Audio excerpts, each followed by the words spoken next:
бұл компания деген көп. Қазір шалынып құлайды қазір компания. Себебі оның біреу пайдасы бар, пайдасы жоқ, анаусы бар, мынаусы бар. Әркім өзі базарда дейді қанша 100 адам кездеседі, сен сүйегіне сәлем бересің дейді. Солай емес сүйегіге қарай. Бұл адамның өзінің көңілінен, жүрегінен не шығады, әркімді өзіне жақсы бол өзіне дейді. Білеміз бе? Сол сияқты отырғанымда кәдімгідей доскөй шақырып, екі қосса қанша болады дегенде күн жейтін ештеңе жоқ қой бұл жерде сіздер өздерінің денсаулықтарыңыз. Оның жаңа рекомендациямен сұрақ қойып отырсаң, әдейі бұл кісіні шаттандырып, кішкене мотивировать етейін десем, бұл кісі жаңағы ұялады да. Оларда ештеңе жоқ. Сіз айтатын айтуға сенім мысалы. Мен көп компаниялардан өткен адаммын, оны Жанархан біледі мен, өте жас біледі. Компаниялардың бәрінен өткен. Соның ішінде Элайт Макс деген компанияда не болды, оны жаңағы шашатын нәрсе, оны енді бармаған жерім жоқ, басқа тауым жоқ, көрдім. Бірақ одан бір нәтиже алып, одан былай не алып, бірақ ол кезде бір қозғалыс кезінде бір соны ұшырап қалыпты, соны дәмін татып қалай екенін компания көрді. Бірақ компаниялар өте қазір конкуренция көп. Компаниялар өте сондай бір-біріне асып барады. Себебі қазір конкуренция неде? Соның тиімділігі. Көп аптеканың дәрілері қалай симптомды алып тастайды. Симптом тез алып тастайды да, ары қарай оның не себебі, оның ар жағында мысалы қалай емделу жағы сипатталмайды да, адамда ой болады. Бірақ сен мұны айтып жатқан бағанадан бері байқағаным, бұл тек қана адамды бір симптомын алып тастау емес, адамның бәрінің ішкі дүниесін жаңа айтып отырған бірінші очистка деп отыр. Любой компаниясы очистканы айтады. Оның кейін ауа жинайды, стресс дейді, басқа дейді, бәрін айтып жатыр. Бірақ соның ішіндегі маған ұнаған мынау. Мен бәріне өткен адам деп отырмын ғой. Енді келіншегіңіз Шығыңыз. кесе бер.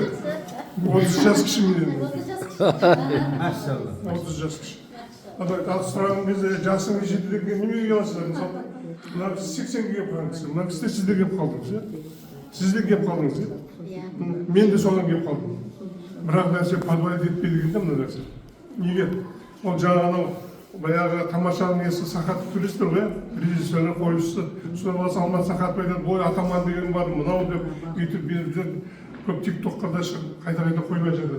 Себебі еркектің бірақ проблемасы бар. Көңіл күй бәрі жақсы болсын не керек, аттың үстінде ойнап тұру керек. Ауыздықпен алысып тұру керек аттың үстінде еркекке. Сонда ғана еркекте ғана не болады?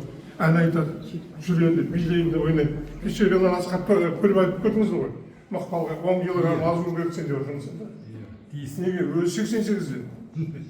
Айтып тұрғанын не тұрғандай. Себебі ол ішеді, жейді, өзіне қарайды, күтеді. Сол сияқты бұл компанияны айтып отқаны көт қаран өзіне. Ал, ақшам болса, ақша қарам. Ақша мен мысалы менде $400 400 мыңдай ақша аламын, мысалы пенсия. 400 мыңнан жоқ ас мысалы. Енді бала шағалда жетеді, өзіне бәріне жетеді. Бірақ адам оймен, ақылмен да. Ақылмен не қылсаңыз да болады. Оймен айтты деп, біреу көрді, біреу көрді болмайды. Сол себепті қайсыңыз қаласаңыз да болады. Бірақ мен результатын алып жатырмын. Көрдім, ананда көресің, бірақ очищениеден, одан басқа стресстен, магниялары кәдімгі, сол сияқты адамдар өтеді бәрі. Керемет. Бірақ мен сіздерге айтайын дегенім, адамдар айтып отырған таңдауға арзиды. Себебі бұны қандай деп отқан Шымкентте келіп отыр, бұл өзінің ар жағынан барған жеріне шыққан бұлақтың қай жақтан келіп жатқанын айтып отыр. Шын енді өтірік айтса өзінде ғой, бірақ шын деп айтып тұрғаннан кейін өте сенімді болады. Сосын бірақ сенген нәрсе мен нәтиже алдым. Қопырасың бұл мен тек қана одан